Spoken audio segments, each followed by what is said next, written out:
Hi, everyone. My name is Samira Daswani, and I'm the host of the podcast, The Patient from Hell. Today's a really special episode because I have with me my mom. Monika Daswani is a chef by training and runs a catering company out of India. But when I got diagnosed with cancer, she actually took a year out of her life to come care for me. So, with that, I'd love to welcome my mom to our podcast. Hi, Sam. It's nice to be with you on your podcast. Mom, I think today's goal is to share with parents out there what happens when your child gets diagnosed with a critical illness. So, if you're okay with it, maybe we start there.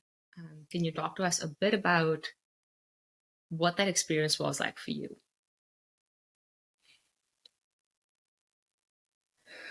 The way I tell all my kids is that whenever something like this happens, we really don't have much of a choice. As I tell them, the cards have been dealt. You have a choice of playing the game or packing. We are not going to be packing. So let's play the game. Let's shuffle the cards and see how to move. And that is what got me going when Samira told me that, Mom, I have been detected with breast cancer. I knew I had to be strong. I knew I had to gather all my courage and stand straight because I was the backbone of the family. And once I set my mind to it, it was just rolling on. It's difficult, but I think we all have the capacity to do it. And you literally just have to live in the moment and handle it day to day. That's it. Mom, our viewers are looking at both of us. So, I think one of the things we can do is uh, look at them sometimes because Yes. we do have people watching us on YouTube as well. So, um, my next question for you, though, is can you talk a bit more about what that feels like, right? So, a lot of our community and the world we live in is sitting across geographies. We don't live in a world where families are necessarily all in the same space, right? So, when I got diagnosed, I was in San Francisco. Um, you were in India. I remember how hard it was for me to tell y'all. I think my hardest conversation was actually not you, but was Raghav, my brother, because he is definitely the most sensitive one in the family, outwardly sensitive. But I remember having to tell y'all, and that was not exactly an easy discussion because it was in San Francisco, it was afternoon my time, so very early India. So can you talk a little bit more about kind of where you were so far away, how that impacted you? Yes. It is difficult, especially when you receive news like this over a telephone. I was lucky that I was in my spiritual pilgrimage when she called me up at 4:30 in the morning on the 17th of January 2020. I remember when she said it, I just took a pause. What else can one really do at that particular moment? Break down or just decide what to do next? Breaking down really doesn't help. It hurts, of course. To a mother, it hurts. It means a lot. But at that particular moment, what a mother really wants to do is just gather her child and tell her that it's okay. I'm there. We are going to get through this. So that's what I told her. I said, hang in there, Samira. I'm going to come as fast as I can. And my husband and myself, we planned it such that we should reach in time before the first chemo. And as I packed, I told my husband that I'm really going to be packing. I don't know for how long, but I will be there as long as she requires me. We have a business, and someone has to be there, but I don't know whether we were blessed. It just happened to be the year of COVID. And my husband and myself, we reached on the 17th of February, and India went into a lockdown around the first week of March. And when we got to know the news, we quickly got my other son, Raghav, out of India into Singapore so that at least when the time is right, I can fly him into the US. The whole point was for the whole family to be there with Samira. It's a small family of five of us, and each one of us contributes in our own way for her stability. So that's what the game plan was, that I was probably going to be looking after Samira's food. My husband, who is very good at doing research, was helping me with handling the symptoms, um, how to support it with the correct food, with home remedies.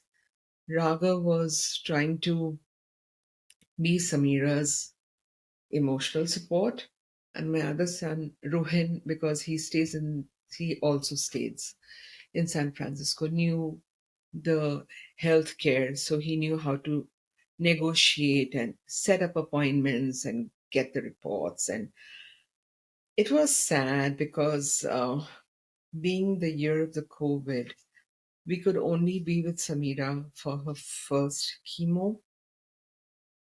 The rest of the treatment, we literally used to just drop her outside the hospital and come back to pick her up. It's not easy to go in and do all the chemos, do the surgery, do the radiation with no support from family. But I think there's a grace in everything that happens, and I have gratitude that we can put it behind us and we can move forward in gratitude, wanting to pay back for everything that we received.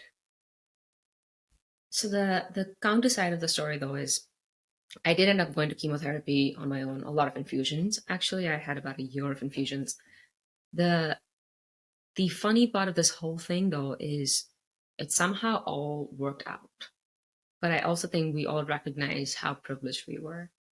Like I was very privileged to have a family who could take out time from their lives, could fly from India, come to the US, essentially be here for the duration of the lockdown, and mom stayed on for much longer. That's a form of privilege. I think support doesn't come to everyone, unfortunately, in our community. And I think that a lot of it was faith that people would show up. And that was actually going to be the next theme I was hoping we could talk about, right? Because I think you rely on spirituality and faith a lot. And I think there's a large community out there that does the same thing. And there are a lot of people who don't. But I'd love for you to talk about what that means to you, how that source of energy or that source of support came through for you. Of course, in supporting me, but also in supporting you going through it, because you too had your share of experiences. Because cancer doesn't just affect the patient, right? It affects the family as well. So, if you don't mind, let's maybe talk about that a bit. Yes, I'm glad she spoke about faith because I essentially work on faith. And I have enough faith, as I tell my family, to take my entire family across because I know I'm not alone and I know the universe is there. So, and I think the universe is actually there for everyone. It's just up to us to realize Him and absorb that energy from Him. And as a caregiver, I think that is what I did because there is so much that you can do as a human being. There is so much more that you require to be able to successfully survive this journey because at every point it's trying to bring you down. A simple thing like When Samira was losing her hair, every morning it would be clumps of hair, and I told her, Samira, instead of dying every day, just go and shave your hair. Because I had faith and I knew it's going to come back.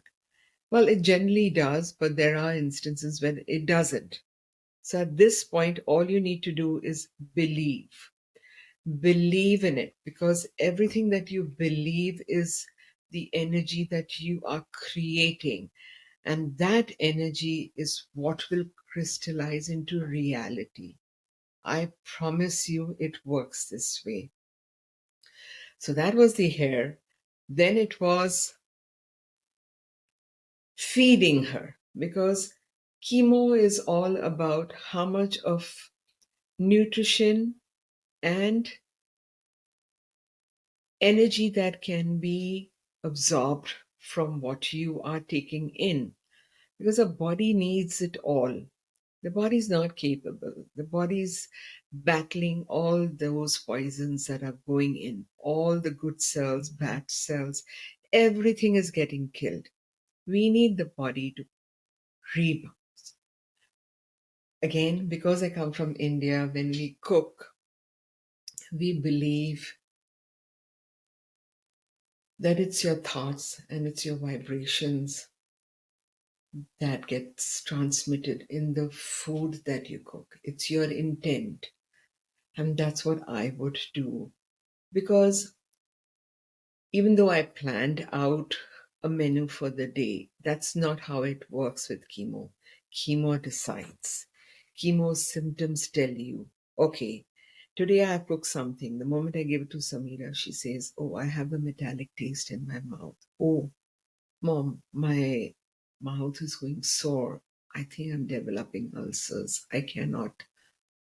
The food hurts. So at that particular moment, to be able to quickly cook the next thing, because your window is so short, you want to give her the food, you need to give her the right food.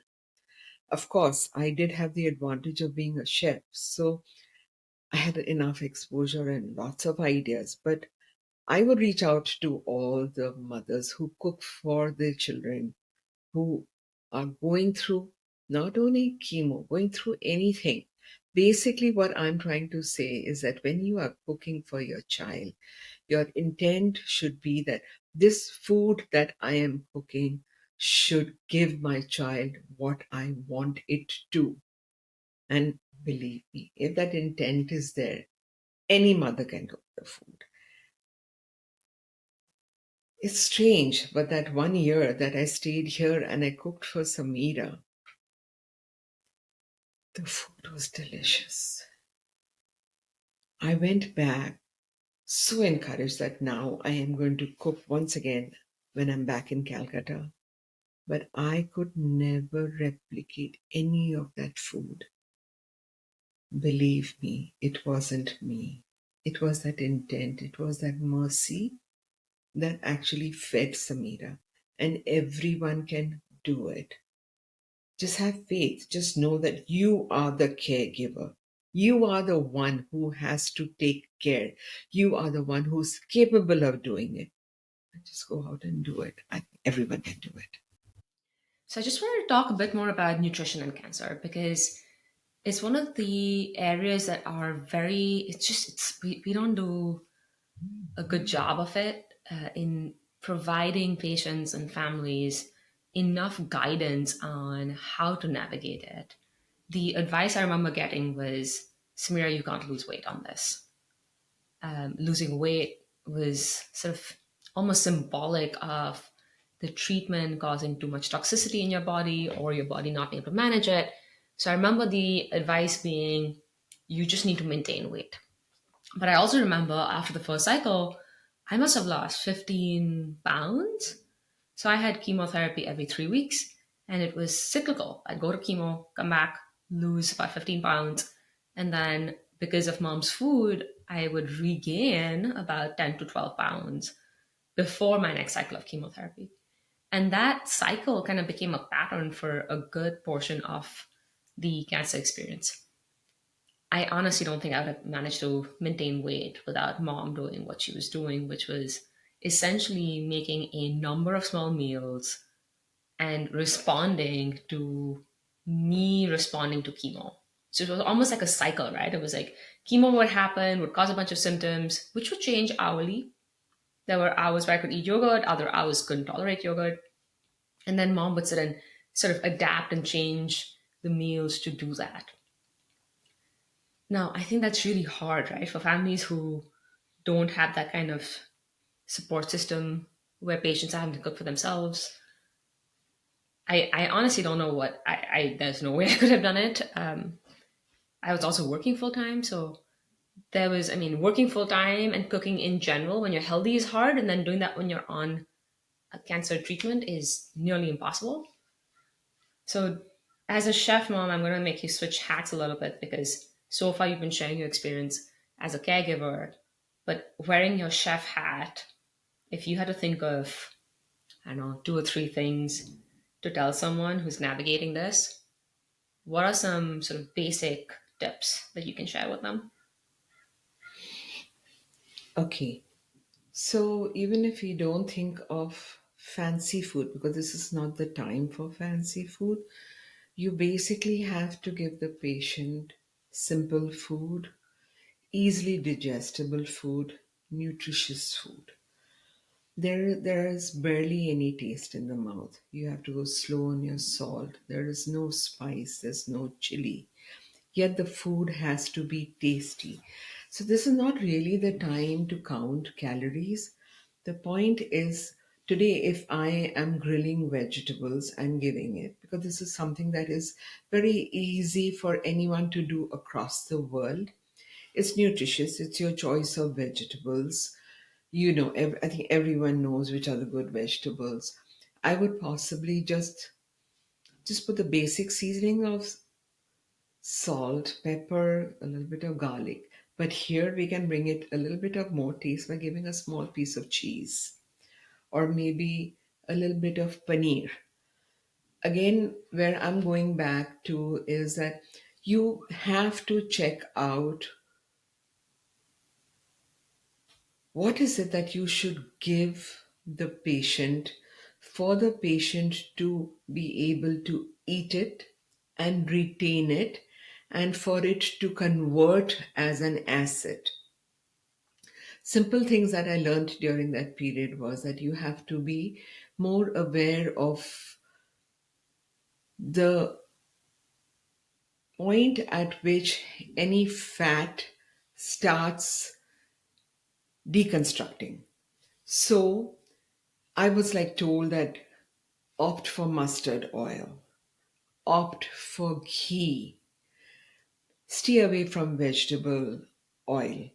So, these things were important because that made the whole thing, my effort is that whatever I'm feeding Samira, she should want to eat it and she should hold on to it, not throw it out. So, because your senses are so heightened that you can register all sorts of smell and taste. So, you want to only stay to basic taste. You don't want to put, herbs which have a lot of fragrance.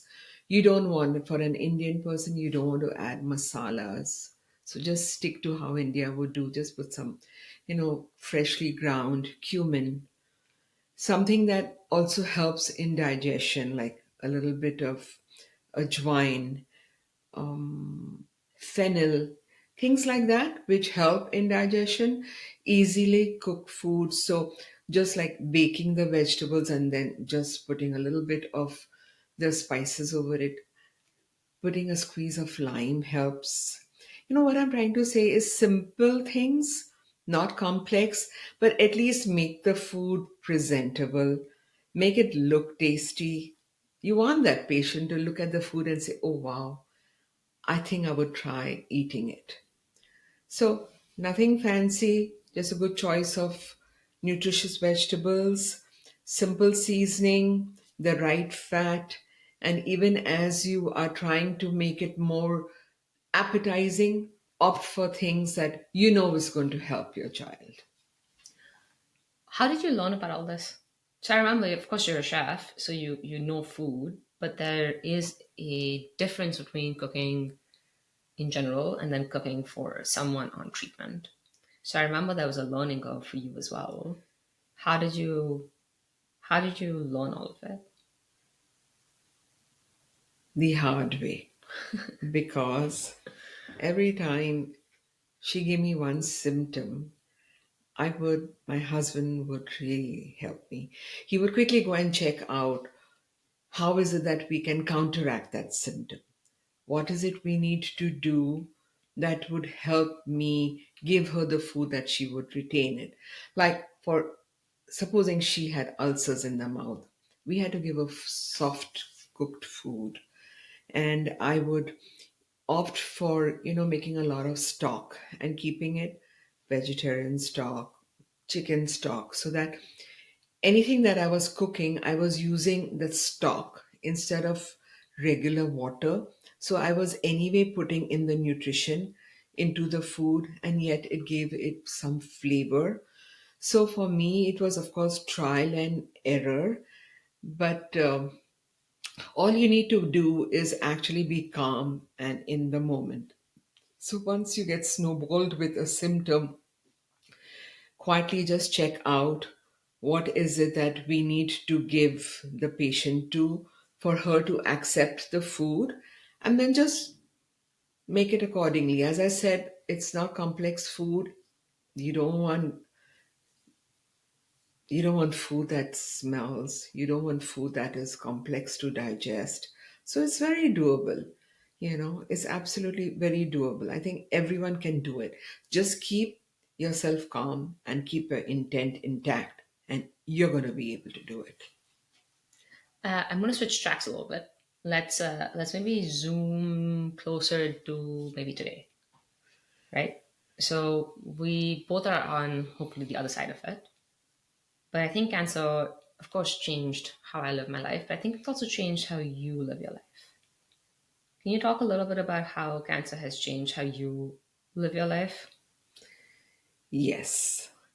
I think Samira and I both came out of cancer with a lot of gratitude. And it was all about, I've survived it.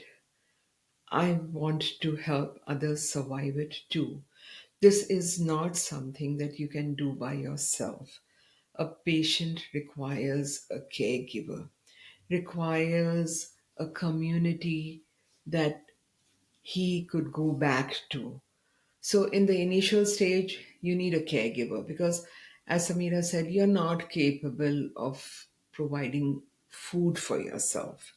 And you're not even capable of going to the store and making the right choice and buying food that could be healthy. You're not there in the moment to be able to do it.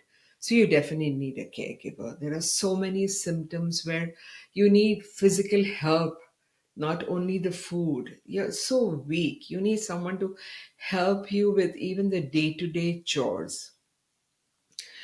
Beyond that, you need a community. When I say a community, it's basically community of other patients who are going through it, because it's only the other patient who will understand what your child is going through. So you need that community. Now, every time everyone is not blessed to be able to get it all, but I would like to do it if I got the chance. So um, we do have a family trust set up by my father in law, which was initially meant to help everybody in whichever way we could. We were giving out groceries, we were giving out medical help, we were helping people with their education. But when we experienced cancer and we were more aware of it, we saw that it is spreading fast, it is everywhere. In a place like India, most of the population is not aware of it. They cannot even track it, they cannot even identify if they have it already. That's the first part of it. The second part of it is to get them the medical help.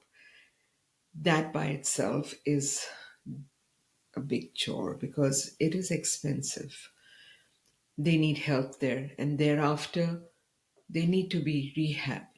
It takes some time. While the hair is growing, Samira was luckily, it was a year of the COVID, so it was a virtual world. So without putting on the video, she could still work. But what about those patients out there who have had the hairs all cleared out? You need a wig, you need to wear a cap, you're going out. How are people in India? Cancer is such a stigma at every point, from identifying it to get help. Rehabilitation is so important. There isn't too much of rehab in India, but cancer patients really require it. There is so much of need for so many things. I just pray every day that if I could be a vehicle of help to anybody, I am ready. I always keep on praying for the universe to open up the path and guide me. And I want to go out and help as many as I can. This year, Samira helped me reach ASCO, and I interacted with so many of the patient advocate booths for specific cancers where they could give me links that I could help the patients back home with, because when they are going to the hospital to meet the doctor only has so much time to hear their symptoms and give the care, just write down the medication. But beyond that, he doesn't have the time to answer those so many questions that the patient has. You Google, you're like drowning in an ocean of knowledge. You don't know what to pick and what not to. They need specific help, and there is help everywhere. It's just that people are not aware of it. So this is what I want to do actively right now, is to go back and share those portals with all the patients, so at least to start with they can get to know more of what is it that they are going through. Then it sort of initiates them, it helps them to explore and know more about their disease, where they can help themselves to conquer it. Thank you for sharing that. I'm going to maybe add a bit more color on Helping Hands because the organization Mom's talking about is called the Helping Hands Foundation. It's based in Calcutta, India, which is where I grew up and which is where my mom lives. Historically, as Mom was mentioning, the organization was set up by my grandfather, who had built it for the Sindhi community. Sindhi is a ethnic group in India. It's what both my mom, me, and our entire family were Sindhi by background. So he had set it up because Sindhis, Hindu Sindhis, had become refugees during the partition of India and Pakistan. And he had done it initially for the Sindhi community to help individuals who essentially were refugees get back on their feet. And the foundation, I was involved in it growing up. Our entire family's been involved in it for essentially my entire childhood. The foundation essentially helped the Sindhi community get basic needs met. And he sadly passed away in 2020. And that's when we sort of have been thinking through how we want to repurpose that organization in his legacy to go and help the broader community, specifically around cancer. So the Helping Hands Foundation now is serving the community in India mostly around cancer treatment, specifically actually focused in on providing access to treatment and covering the cost of treatment. And by treatment, as Mom was mentioning, we don't just mean kind of drug costs. We do mean kind of all the supportive care, rehabilitation, getting back to life, everything from like wigs to supportive bras for someone going through breast cancer. So that's what Mom's been running in India. And then, of course, on this side of the ocean, we have our full company, Manta Cares, that does similar things, but for the community here in the US. So with that, I think we're going to bring us to a close.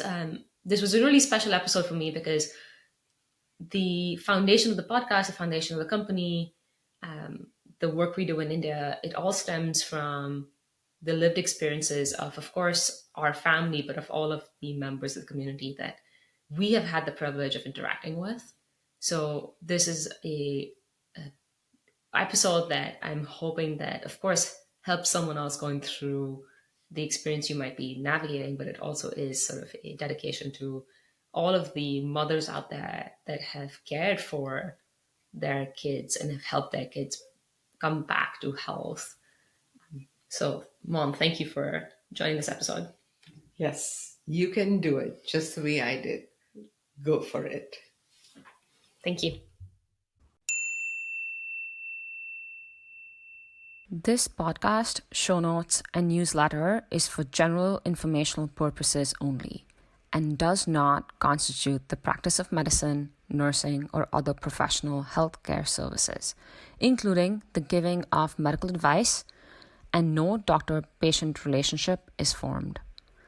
The use of information on this podcast or any materials linked from this blog is at the user's own risk. The content here is not intended to be a substitute for professional medical advice, diagnosis, or treatment. Users should not disregard or delay in obtaining medical advice for any medical condition they may have and should seek the assistance of their healthcare professionals for any such conditions.